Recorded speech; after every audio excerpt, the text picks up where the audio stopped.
Alright, forget Silicon Valley startups and NFT shills for a second. What if I told you that some of the wealthiest, most quietly successful people out there didn't build an app, didn't invent a gadget, and don't even know what a SaaS valuation is? They just bought ordinary, boring-looking businesses, laundromats, HVAC services, landscaping companies, car washes, and built extraordinary wealth. Yeah, the riches are hiding in plain sight on Main Street. Today, I'm going to show you exactly how this game works, and why buying ordinary businesses might be the most underrated path to financial freedom out there. Let's get it. When people hear millionaire, their brain flashes to Teslas, Wall Street traders, or crypto bro mansions. But there's a whole league of low-key millionaires you've probably never noticed. They own the local plumbing company, the regional pest control service, the 5-location pizza chain. And here's the wild part. Many of them bought these businesses using other people's money. It's called an SBA loan in the US, and you can finance up to 90% of a business purchase with it. You're essentially buying cash flow, not starting from scratch. So, why don't more people do this? Because it's not sexy, and our brains are wired to chase shiny things. But as one of my mentors told me, chase cash flow, not clout. Here's what most people miss. Small, boring businesses have predictable revenue. People will always need to fix leaky pipes. People will always get haircuts. Air conditioners will always break in July. And when you buy an existing business, you're not gambling on an idea. You're buying a customer base, recurring revenue, a brand, and sometimes a killer team that runs the whole thing without you. Translation? You skip the broke startup founder eating ramen phase and jump straight into profitable operator mode. Alright, so where are these businesses hiding?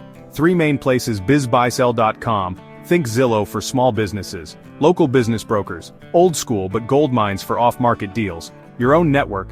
You'd be shocked how many people want to retire but have no succession plan. Look for businesses doing $500,000 to $2 million in annual revenue. Why? They're big enough to make money, small enough to be affordable, and often desperate for a buyer. Especially now, with baby boomers retiring en masse. Let's do some napkin math. Say you buy a landscaping business doing $800,000 a year in revenue, with $200,000 in profit. You put down $50,000 and finance the rest through an SBA loan. Boom, you're now cash flowing $200,000 a year on a $50,000 investment. And with a little optimization, add a website, streamline operations, upsell services. That $200,000 profit becomes $300,000 next year. That's a 6 times return on your down payment. In year 1. Show me a stock or crypto that delivers that kind of return with that kind of control. I'll wait. You know what's wild? Most of these businesses are run on paper spreadsheets and duct tape. Owners in their 60s who have never heard of SEO, social media ads, or workflow software. Meaning, you don't even need to be a genius. You just need to be a little bit better, automate scheduling, run some Google ads, modernize their pricing. Small tweaks equal massive profit bumps in these old-school industries. It's the business version of buying a beat-up house in a great neighborhood, slapping on new paint and fixtures, then flipping it for a fat check. Step 1. Learn how to read a P&L statement.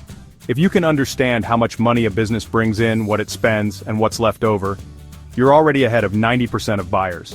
Step 2. Find businesses where the owner is retiring. Motivated sellers give better deals. Step 3. Use SBA financing or seller financing. Translation: use their money to buy their business. Step 4. Improve it slightly. Modernize marketing, improve operations, and watch profits grow. Step 5. Rinse and repeat. Own 3 to 5 of these bad boys and you're financially free. Here's the truth nobody tells you. The path to wealth is often boring as hell. It's not about day trading or chasing unicorn startups. It's about steady, predictable, cash-flowing businesses. You don't need to invent the next Facebook. You just need to own the local carpet cleaning company pulling $300,000 a year. And by the way, those businesses are everywhere. You probably drove past 3 of them this morning. Let's break this down one last time. Ordinary business plus SBA financing plus small optimizations equals extraordinary wealth. It's wealth without a hoodie, without crypto coins, without VC funding. It's old school, recession-resistant, cash flow stacking, and if you've got even a little courage and curiosity, you can start today. Alright, Main Street millionaires, that's the game. Focus less on unicorns, more on laundromats. Because the person getting rich off that dry cleaning chain isn't on Instagram flexing. They're quietly stacking cash, buying back their time, and building real, generational wealth. And you could be next. Hit that like if you're feeling this strategy, and I'll catch you in the next one. Peace.